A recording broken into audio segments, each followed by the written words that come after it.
پیارے ناظرین کرام، السلام علیکم ورحمۃ اللہ وبرکاتہ۔ میں آج آپ کے سامنے ایک نہایت ہی دلچسپ اور حیرت انگیز افسوسناک سچائی لے کر حاضر خدمت ہوا ہوں، جسے سن کر یقیناً آپ کو افسوس بھی ہوگا، حیرت بھی ہوگی۔ اور وہ یہ کہ کیا دنیا میں کوئی ایسا ملک بھی ہے جہاں کے مسلمانوں کی آبادی کے باوجود، مسلمان ہزاروں میں ہونے کے باوجود وہاں ایک بھی مسجد نہیں ہے؟ یعنی افسوس کی اور حیرت کی بات ہے کہ ایسا بھی کوئی ملک ہے تو یقیناً ہاں ہے۔ ایک ایسا ملک جو کہ یورپ کے اندر سلوواکیہ نام سے جانا جاتا ہے، وہاں کی آبادی لگ بھگ 51 لاکھ کے آس پاس ہے اور مسلمانوں کی آبادی 5 سے 6 ہزار کے قریب ہے، لیکن اس کے باوجود اس ملک میں مسلمانوں کی ایک بھی عبادت گاہ نہیں ہے، ایک بھی مسجد نہیں ہے۔ تو اس کی وجہ کیا ہے؟ یہ حقیقت میں آپ کے سامنے آج بیان کرنے کے لیے حاضر ہوا ہوں، لیکن آپ سے گزارش ہے کہ ابھی تک اگر آپ نے میرے یوٹیوب چینل کو سبسکرائب نہیں کیا ہے تو سبسکرائب بھی ضرور کر لیں، تاکہ دیگر ایسے ہی انٹرسٹنگ اور دلچسپ معلومات آپ تک میں آسانی سے پہنچاتا رہوں۔ تو وہ سلوواکیہ ایسا ملک ہے یورپ کے اندر کہ جہاں 18ویں صدی یا پھر ایک تاریخ یہ بھی ہے کہ 17ویں صدی میں مسلمانوں کے آنے کا سلسلہ شروع ہوا، اور اس کے بعد پھر مسلمان ہزاروں کی تعداد میں وہاں آ کر بس گئے۔ لیکن دوسری جنگ عظیم کے بعد،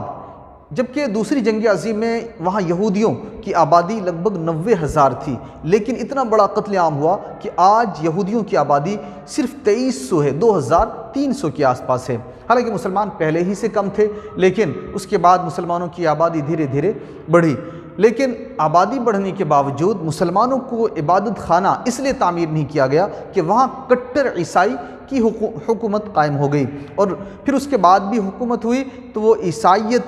کے ساتھ ساتھ انہوں نے سوشلزم کو بھی یا کمیونزم کو بھی فالو کیا۔ اس کی وجہ سے مسلمانوں سے انہیں سخت چڑ ہو گئی، دشمنی پیدا ہو گئی۔ اس وجہ سے مسلمانوں کو وہاں کوئی عبادت خانہ تعمیر کرنے کی اجازت نہیں دی گئی۔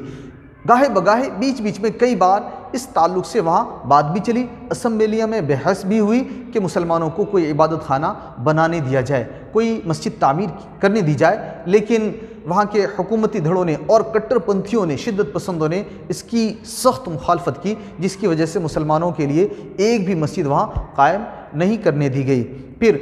آگے اس کا مرحلہ یہ ہوا کہ وہاں کے صدر نے، جو ابھی حال میں جو صدر ہے وہاں کا، آپ تصویر میں اس کو دیکھ سکتے ہیں، اتنا کٹر ہے، اتنا شدت پسند ہے کہ انہوں نے کھل کر معاذ اللہ کہہ دیا ہے کہ اسلام کوئی مذہب ہی نہیں ہے، اور اسلام کے ماننے والے کسی مذہب کے فالو کرنے والے مانے ہی نہیں جائیں گے، اس لیے مسلمانوں کو کوئی عبادت خانہ تعمیر کرنے کی اجازت نہیں دی جائے گی۔ تو لہٰذا اگر کبھی تہوار کا موقع ہوتا ہے تو چونکہ ہزاروں کی تعداد میں مسلمان ہیں، تو وہاں کی راجدھانی یا شہر کے باہر جا کر کھیتوں میں، میدانوں میں مل کر اکٹھا ہو کر نمازیں ادا کرتے ہیں، لیکن کوئی مسجد تعمیر کرنے کی انہیں اجازت نہیں۔ تو آپ سے گزارش ہے کہ آپ حضرات ایسے ملک کے لیے دعا کریں کہ اللہ تبارک و تعالیٰ وہاں کے حاکموں کے دل میں ایسی بات ڈال دے کہ مسلمانوں کو مسجد تعمیر کرنے کی اجازت دی جائے اور مسلمان ایک عزت دار شہری کی زندگی گزار سکیں۔ السلام علیکم۔